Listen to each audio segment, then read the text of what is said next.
Hello friends, welcome to with my Piyali. আজকে তোমাদের সঙ্গে একটা বিশেষ বিষয় শেয়ার করে নেব বলে এই ভিডিওটা শেয়ার করছি। অ্যাকচুয়ালি তোমাদের মধ্যে থেকে একজন আমাকে কোয়েশ্চেন করেছো, তোমরা নাকি বিভিন্ন ফেসবুকের রিলস অ্যান্ড ভিডিওজে দেখেছো রিস্ট ওয়াচ পরারও নাকি কিছু কিছু রুলস আছে। দেখো, রিস্ট ওয়াচ পরার অনেক রকম রুলসই আছে। আজকে বেসিক্যালি যে রুলটা তোমাদের সঙ্গে আমি শেয়ার করে নেব সেটা হচ্ছে রিস্ট ওয়াচ তোমরা কোন হাতে পরবে। রিস্ট ওয়াচ কিন্তু তোমরা অবশ্যই তোমাদের রাইট হ্যান্ডে পরবে।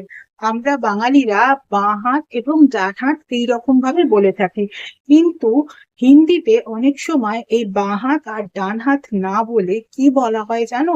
বলা হয় সিধা হাত और উল্টা হাত। সিধা হাত মানে সমস্ত কিছু সোজা, আর উল্টা হাত মানে সমস্ত কিছু উল্টো। এই জিনিসটা কিন্তু অবাঙালিরা মেনে থাকেন। অ্যাকচুয়ালি এর মধ্যে কিন্তু একটা সত্যতা রয়েছে, সাইন্টিফিক ব্যাপারও রয়েছে। আমাদের রাইট হ্যান্ডে এই যে অংশটা, রিস্টের মধ্যে যে নার্ভ রয়েছে আর যে ব্লাড ভেসেলস গুলো রয়েছে না, সেগুলো সোজা একেবারে আমাদের লেফট ব্রেনের দিকে গেছে। আর লেফট ব্রেনের কাজই হলো আমাদের অ্যানালাইটিক্যাল পাওয়ার বাড়ানো, তার সঙ্গে সঙ্গে আমাদেরকে টোটালি ক্যালকুলেটিভ তৈরি করা, মানে কোন বিষয়ে আমরা কতটা এফার্ট দেব সেই বিষয়গুলোকেও কিন্তু আমরা লেফট ব্রেনের দ্বারা ক্লিয়ার করতে পারি।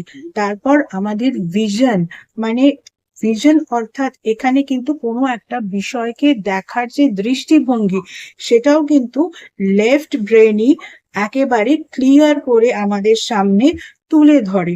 তাই লেফট ব্রেনকে কিন্তু অ্যাক্টিভ রাখার জন্য আগেকার দিনে কি করা হতো, রাইট হ্যান্ডেই না খুব জোরে এরকম জায়গায় সুতো বাঁধা হতো, যাতে করে একটা প্রেসার পড়ে এবং লেফট ব্রেন একদম প্রপারলি কাজ করে। ঠিক সেরকমই আজকের দিনে ঘড়ি হাতে সবাই পরে, তাই অবশ্যই কিন্তু একদম রাইট হ্যান্ডে রিস্টে কিন্তু ঘড়ি পরা উচিত।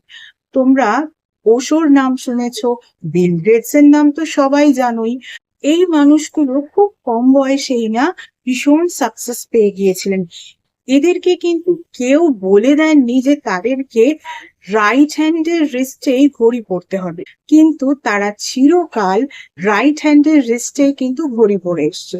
তাই তোমরা যদি জীবনে সাকসেস পেতে চাও, বা তোমাদের যে কোনো কাজ প্রপারলি তোমরা ঠিক যেভাবে চাও সেভাবে যাতে হয়, বা বলা যেতে পারে তোমাদের এক্সপেকটেশনের থেকেও আরো ভালো করে যাতে হয়, বা তোমাদের কাছে যে কোনো কাজের জন্য একেবারে ক্লিয়ার ভিশন যেন থাকে, বা সেই কাজটার প্রতি যতটা ভাবনা চিন্তা থাকবে তার থেকে অনেক বেশি অ্যানালাইটিক্যাল পাওয়ার সেই কাজটার প্রতি যাতে থাকে, এই সমস্ত গুণ যদি নিজের মধ্যে বাড়াতে চাও, তাহলে কিন্তু অবশ্যই রাইট হ্যান্ডের রিস্টে ঘড়ি পরো।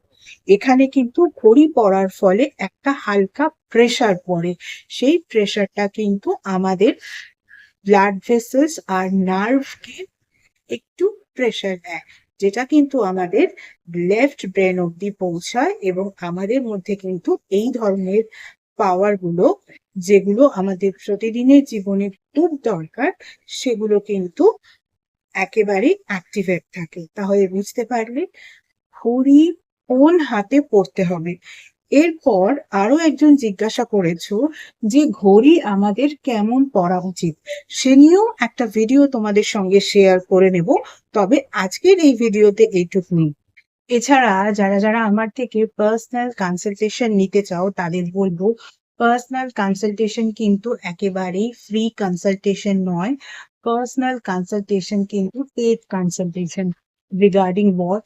Regarding numerology, vastu, tarot reading, tarot healing, crystal healing, healing with meditation, healing with law of attraction, healing with symbolism, astrology, তার সঙ্গে সঙ্গে সনাতন ধর্মীয় পদ্ধতিতে স্পেল কাস্টিং এবং এমন কিছু স্পেশাল রেমেডিজ, যেসব রেমেডি এভাবে জেনারেলি দেওয়া যায় না, তোমাদের ওভারঅল ডিটেলস চেক করার পরেই তবে দেওয়া যায়। ইত্যাদি বিষয়ে কনসালটেশন নিতে হলে কিন্তু স্ক্রিনে যে ইমেল আইডিটা দেখতে পাচ্ছ, সেই ইমেল আইডিতে মেল করো তোমাদের অ্যাপয়েন্টমেন্ট বুক করার জন্য। তোমাদের অ্যাপয়েন্টমেন্ট একবার বুক করা হয়ে গেলে তখন কিন্তু তোমাদের টাইম স্লট প্রোভাইড করে দেওয়া হবে এবং কল নাম্বারও প্রোভাইড করে দেওয়া হবে। যেই টাইম স্লট ওয়াইজ সেই নাম্বারে কিন্তু তোমাদের কল করে নিতে হবে।